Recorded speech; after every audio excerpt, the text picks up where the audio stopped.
Welcome to the Michigan Man Podcast on Wolverine Sports Radio, a member of the V Sporto Network, and in partnership with SB Nation's Maize and Brew, for Wolverine fans from coast to coast.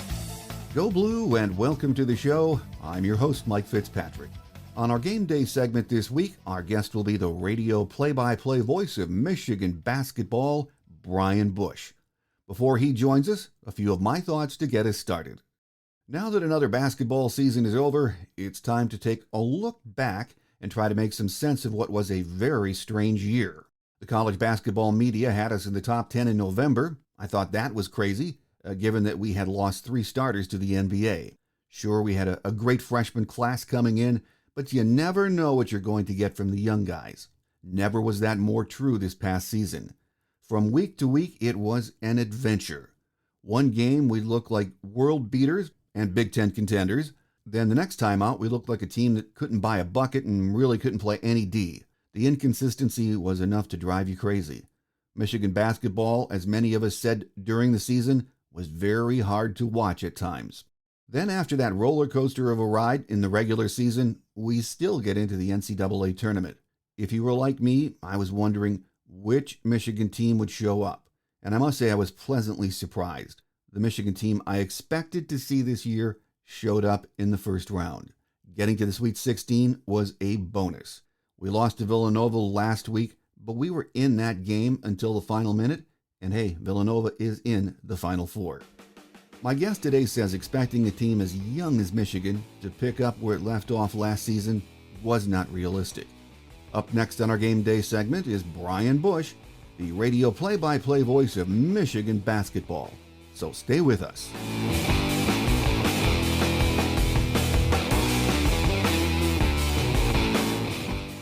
Here with us on our Game Day segment this week is Michigan radio play-by-play voice Brian Boesch. As always, Brian, great to have you on the show. Thanks for having me here, Mike. Appreciate it. Well, last week we know by now that Michigan bounced out of the NCAA tournament by Villanova, a red-hot Villanova. So we get a chance now to, take a look back at the season that was for Michigan. One that started with high expectations, Brian, and was marked by inconsistency and then a big finish. It was really an interesting season to watch, though, wasn't it? It was. I mean, I think we can probably learn a lot from this season. Certainly, the staff and Juwan Howard will learn a lot from this season. It is difficult to just expect some young players to be fully ready to assume some of the responsibilities that were in front of them and were asked of them. When you replace, in essence, 3 pros with a freshman, albeit a very talented one, in Caleb Houston at that wing position, that's a heck of a challenge. And this Michigan team, they sorely missed one of Sean D, Franz, or Isaiah.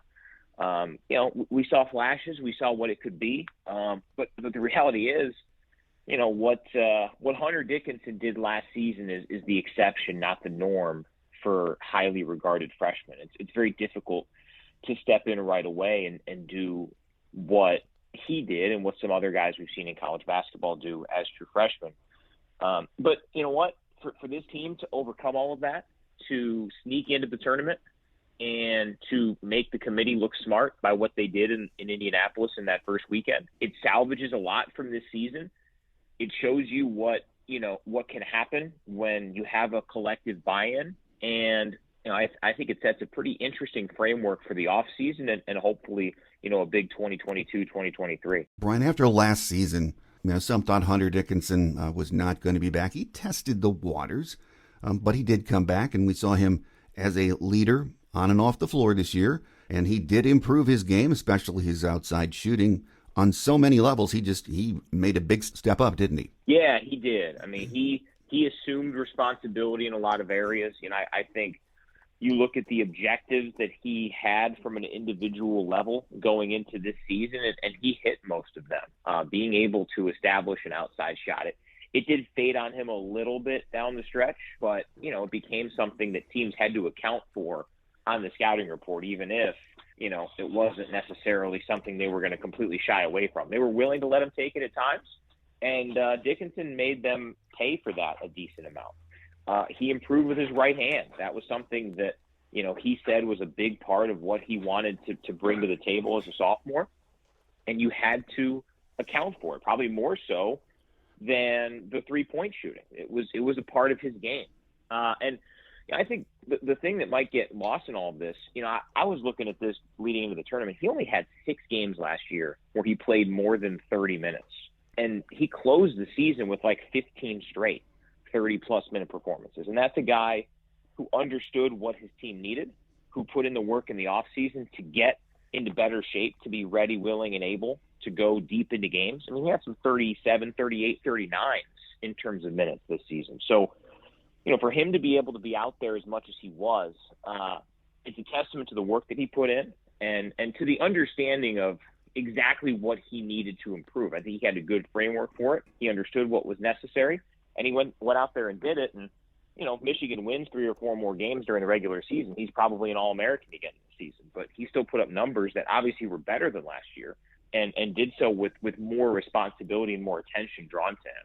Well, as soon as the game was over, the Villanova game last week, a lot of the media was asking the question, will Hunter come back? And Hunter said he's undecided as to what his next move is going to be. And even some writers said, what else is there for him to prove at the collegiate level? I think there are some things, but he does have a tough decision to make as to is he ready or not, doesn't he, Brian? He does. I mean, listen, I think this is where we're going to see, what is the true power of the NIL side of things, because, I think, even though football is football on this campus, I would argue that Hunter Dickinson is the most recognizable current player in Ann Arbor. Certainly Cade McNamara, J.J. McCarthy, that duo are way up there. There are plenty of football players who would be in that top 10 list, but I think it's Hunter as the number one guy. What does that mean? How much is that worth in the NIL side of things? But listen, I mean, the draw of the NBA is always going to be there. Money is great, and it drives a lot of decisions, both in basketball and in other walks of life. But he's talked about wanting to play in the NBA. Eventually, I do think there becomes a law of diminishing returns when it comes to how long you stay in college and versus just finally, hey, you know what? I got to go for it. I got to try to get to the NBA at some point. It will be an interesting balancing act. Certainly, Michigan fans would love to see him back because of what he means to this program and what he can provide. But if he goes to the NBA, even if he doesn't get drafted, I totally understand why, because eventually you have to put those chips into the center and see what you got. Can you be good enough to play in the NBA? And I think Hunter has that ability. The game has evolved in a way to where his position is it looks different at the NBA level than it did 20 years ago. I mean, he would have been a one and done 15 years ago, probably. So Michigan got one more extra bonus year out of him. We'll see if they get more because of the evolution. But regardless, I am fascinated by it. I think it's the biggest storyline of this offseason for Michigan. Big decision for Hunter to make, and it might take some time, but we'll see which way he goes. We can all understand if he decides to head to the NBA and test the waters. Now that the season is over, Brian, the player that I think encompasses what the team was and what Michigan basketball was this year was Eli Brooks. I mean, we're talking about a kid who did everything that was asked of him for the last 5 years. He was selfless, tough, and he was a great leader, wasn't he? I've said this here in the recent days since the season ended. Eli's number will not be retired at Chrysler, but his legacy, his impact, his leadership will be remembered in that building, and it will be drawn from for years to come. The way that he evolved, the way that he led when that's not the most comfortable thing for him to do, just the person that he is, the family that he comes from. That's a young man who embodies what we all, we hear it all the time. Oh, you want to be a Michigan man. Maybe sometimes that's tough to completely define, but when you have an example like that, it's pretty easy to understand, right? Eli is a Michigan man, and the quote he said leading up, I think it was to the Villanova game, he said, I wanted to come back because I felt like this team was going to be young and they needed someone to lead them, something along those lines. I know I'm not directly quoting, but just that concept listen, he wanted to come back and play basketball. I'm not saying that was his only decision. He felt like this was a job for him and he just needed to come in and do it. But for him to think that way and not think of himself, completely, that just goes to show you the type of person that he is. I mean, this team wouldn't have been in San Antonio last weekend. They wouldn't have been in the NCAA tournament without Eli Brooks. And that's not, I think that is 100% fact. Just what he was able to do in his evolution and his willingness to do whatever was needed was so special. And I'm going to miss being around that guy.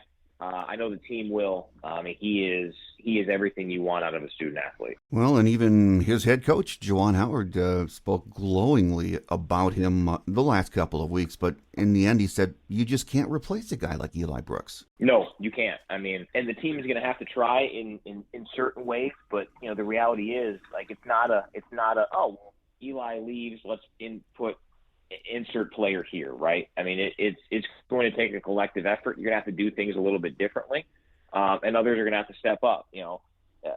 I think every person is replaceable by the group, right? Mm-hmm. But it's not going to be, similar to what we saw with, Caleb Houston was not able to completely replace everything that Michigan needed at the three.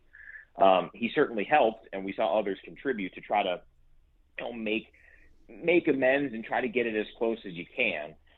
And that's going to be the situation at the two-guard spot for Michigan next year because, I mean, Eli, he averaged, I think, 39 minutes in the last 9 games of the season. So he was your two-guard for the entirety of the stretch run. No one person is going to come in and just replace that. I mean, it's going to be challenging. And when you talk about storylines, that's going to be one to follow. Michigan's got some talented guards, but you can't replace the experience of 159 college basketball games very easily. And that for Eli is one of the many bullet points on his incredible resume. Brian, let's talk about Devonte Jones for a minute, and I think he deserves a little time. Early in the year, it just, to a lot of Michigan fans, it didn't seem like he was maybe going to be a good fit. As the season progressed, he proved himself to be a solid addition to this year's team, didn't he? Oh, 100%. I mean, I thought, when you look at the trajectory of each player on this roster, I think his was as steady of an upward climb as anybody's. Early on in the season, I can understand why there were some doubts, but the reality is that's how most up transfers fare early in their new surroundings. He came from a Sun Belt conference that, no disrespect to them, but they've been 16 seeds. They're conference champions each of the last 2 seasons. That is a competitive league, but it's not anywhere close to the Big Ten. And for him, you could see that it wasn't quite getting there early on. And I think part of that is, Devonte he doesn't play the game at some astronomical speed. You watch him and Frankie Collins, and you see 2 completely different ways to execute at the point guard spot. Mm-hmm. But as Devonte got acclimated, got more comfortable, got more confident, you could see that he was able to lead this team from that one spot. And he had some tremendous performances. His stretch run without Juwan Howard, those 5 games, he really was at the peak of his performance. And, the NCAA tournament was such an up and down deal because of the concussion protocol and then him not feeling well against Tennessee. You wonder, if he was totally with it and was able to play all 3 games like he had, you wonder what could happen. I'm not saying they would have beaten Villanova. Villanova's in the Final Four for a reason. But, it still is unfortunate because I think that young man had a chance to really shine on the platform that is the NCAA tournament. And, he's declared for the NBA draft, not really surprised there, similar to the Mike Smith thing last year where, just like Mike, Devonte will be a heavy underdog in terms of being drafted into the NBA, but you just hope to find yourself an opportunity and capitalize it. I think Hunter has some, potential time to still stay in college. Eventually you got to take the plunge. And I think Devonte looked at this as like Mike did last year as a 1 year. Let's see how it goes. And then let's fully submit my resume for NBA teams to take a look at. And, more power to him. He deserves that look, and I'm excited for him that he's going to get that. Absolutely. Well, another player I wanted to talk about for a few minutes is Brandon Johns Jr. After the Villanova game, it seemed strange to realize that it was his last game as a Michigan Wolverine. And, the last 4 years, I think a lot of us kept waiting for him to have that breakthrough game, develop into a consistent contributor. Never really happened, but he sure had his moments this year and in his Michigan career, didn't he, Brian? Yeah, I mean, his career really was a tease, but he showed some signs. He was a great teammate, and listen, his peak was that tournament run last season. No Isaiah Livers, and Johns played freely. He played confidently, and I feel for him because that was never something he was able to control and to do for his entire career. You saw this year he was pressing a little bit, started in the starting lineup for this team, and it never totally clicked for him. But he wanted it so badly. He is such a good kid, and again, I think when you have players like that, yeah, you want more out of them. But what he was able to provide, especially last year in the NCAA tournament. It's something that, without him, Michigan doesn't get to the Elite Eight. Without him, they might not get past LSU last year, let alone, winning one more against Florida State and getting so close to the Final Four. So, you tip your cap to a young man who put in the effort. It just, it didn't fully come together. And that's going to happen more times than not in college basketball.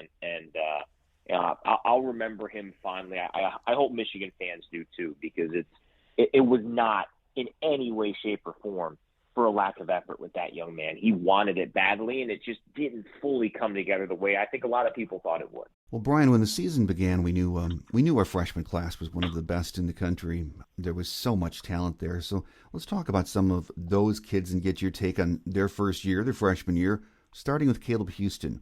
Your thoughts on what you saw from him this year? Yeah, I think he was put into a really difficult situation with just how much he was being relied on and how many minutes he was going to play.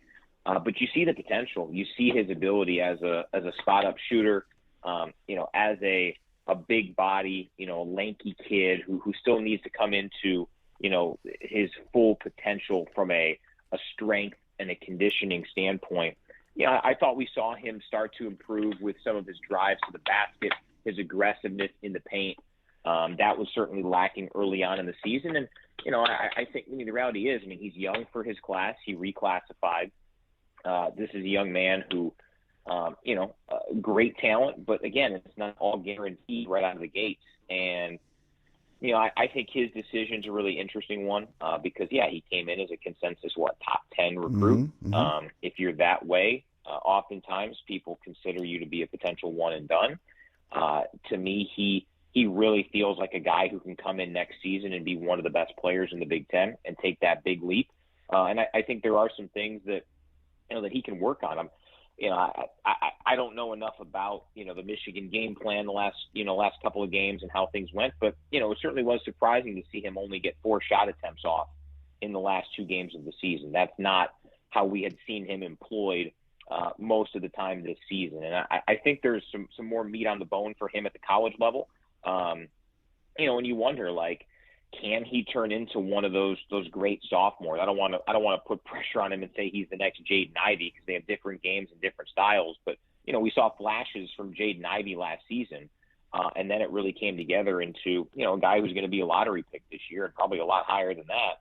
I think that's something to really shoot for Caleb Houston, and I think that listen, I think he was a net positive for this team to be sure. It just wasn't to the level of what we had seen from that position for Michigan in recent years. And that's to no fault of his. It's just, it's kind of like the point guard spot for Michigan. There's been some really good ones to come through.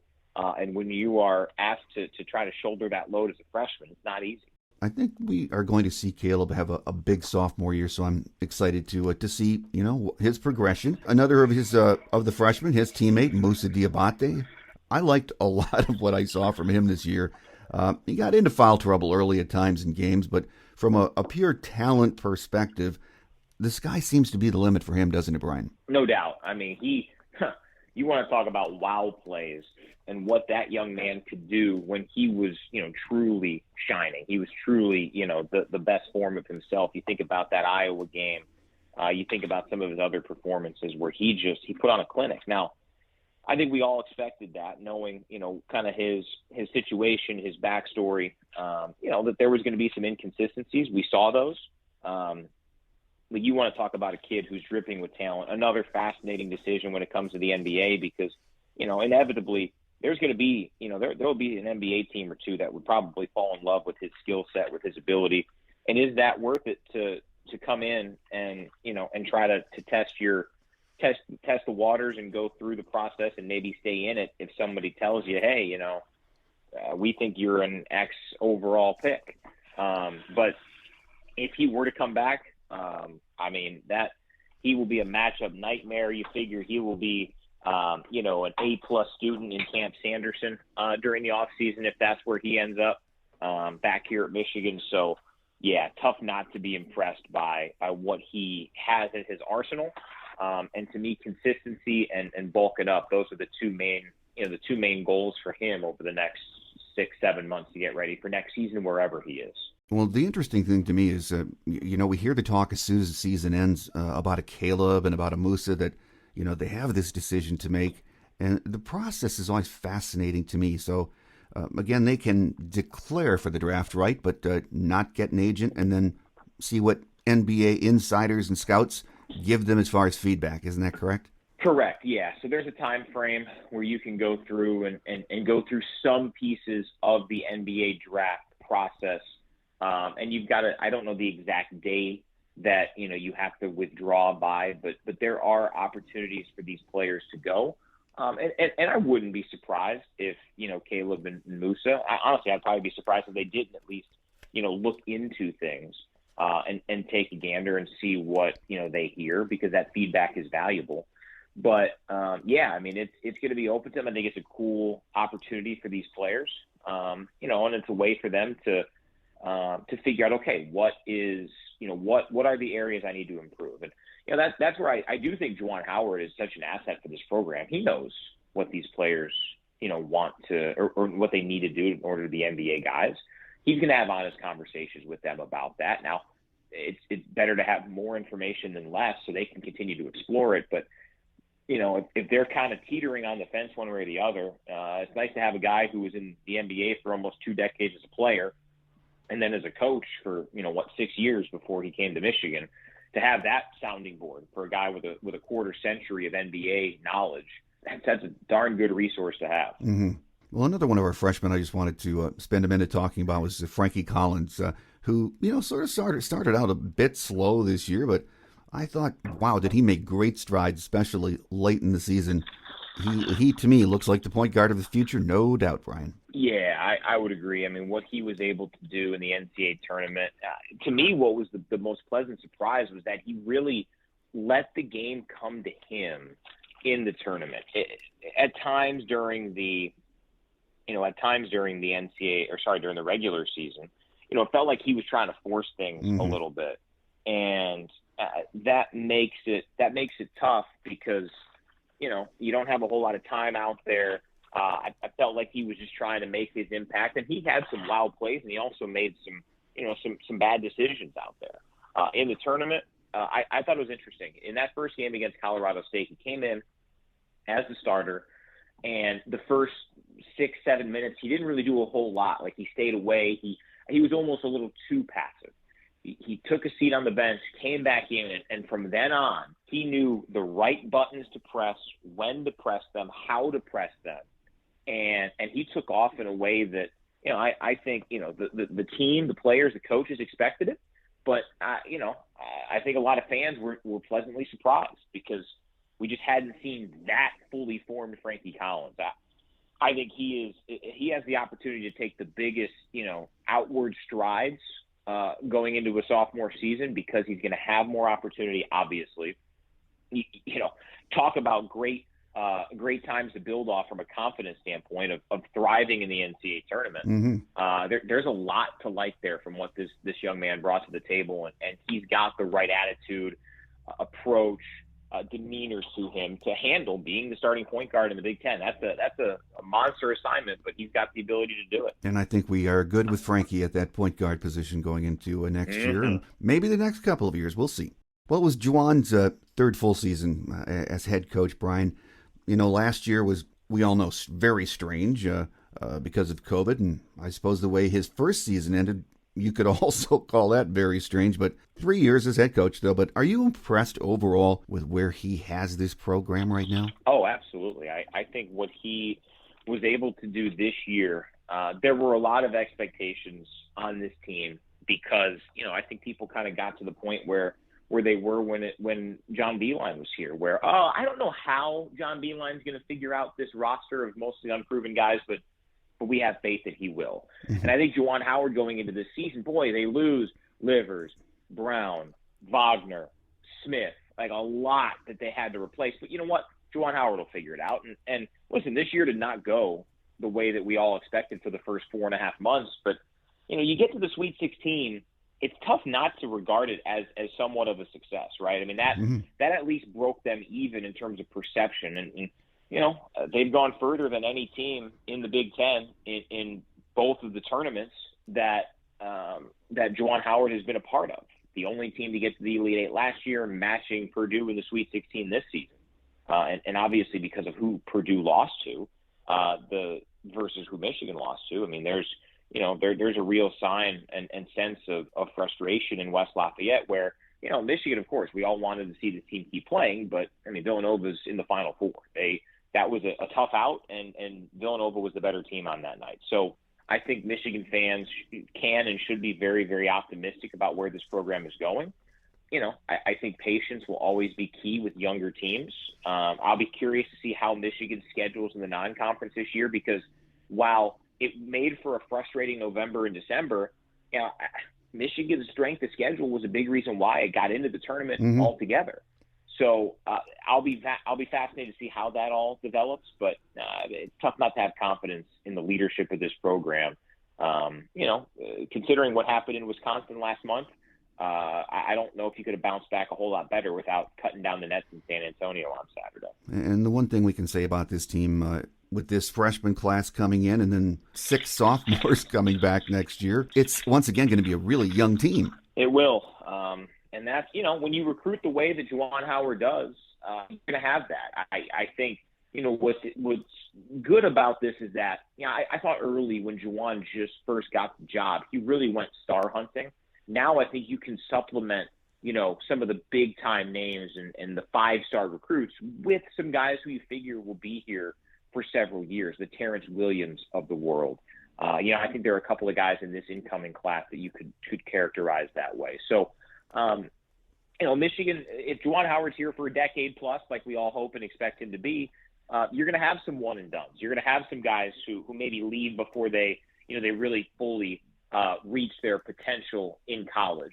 But you're going to have some guys who also are here for a long time, and who get better. I mean, I'm super optimistic about T. Will for next season. I think he has a chance to make that leap and become a starter and a 20-25 minute guy. And I'm excited to see his growth. I think Jace Howard has a chance to become a member of the rotation next year. We talked about Frankie. I'm really interested to see, just how physically different Kobe Buffkin will look with another year in college. And what we saw from him in flashes certainly encouraging. I mean, there's a lot to like here, but as we all know, the margin is very, very thin. To improve in the margins, it's tough in the college basketball realm, but I think you have to be optimistic. Final question for you, Brian, before we let you get away. Of course, the Final Four teams are Villanova, Kansas, North Carolina, and Duke. And for me, it's tough to pick one of those teams as the eventual national championship. But I think if I had to pick one, I would go with Villanova, though. Yeah, I mean, with the more injury, it certainly complicates things. I think all 4 teams are darn good. North Carolina's an 8 seed, but they were playing as well as anybody in the country. Remember, they were right next to Michigan on the bubble in February 25th, something like that. Yeah. And they won, they beat Duke on Duke senior night, Coach K's last game at Cameron. So For me, it's tough not to think that Duke is a team of destiny, just based on how this is all played out. I didn't think they would beat Texas Tech. I thought they'd have a harder time with Arkansas. They're playing like a team on a mission, and who knows what'll happen. I think they're two great games, and then a national championship that'll be really, really exciting. It's been a great tournament, to have the ultimate Cinderella. I think the best Cinderella story we've ever seen, a 15 seed to get to the Elite Eight. No team higher ranked than 12 had ever been in the Elite Eight. For them to get to that point is remarkable.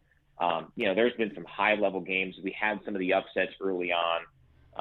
Really outside of the Big Ten struggling, and Michigan being eliminated, it's about as good as you can get realistically. But I think it's been a great tournament. It'll be a great Final Four. Any of those four teams that win, it will certainly not be a fluke by any stretch of the imagination. You are right. It has been a great tournament once again, with the unexpected. And as you mentioned, St. Peter's doing what they did was a lot of fun to watch. And next week with the Final Four, I think it's going to be a great weekend. Here with us on our game day edition of the show this week has been Michigan radio play-by-play voice Brian Boesch. Brian, as always, when we've asked you to come on during the season this year, you've been very generous with your time, and we appreciate that, and we thank you and look forward to that next visit. Yeah, I can't wait. Already excited for next year. Thanks for having me.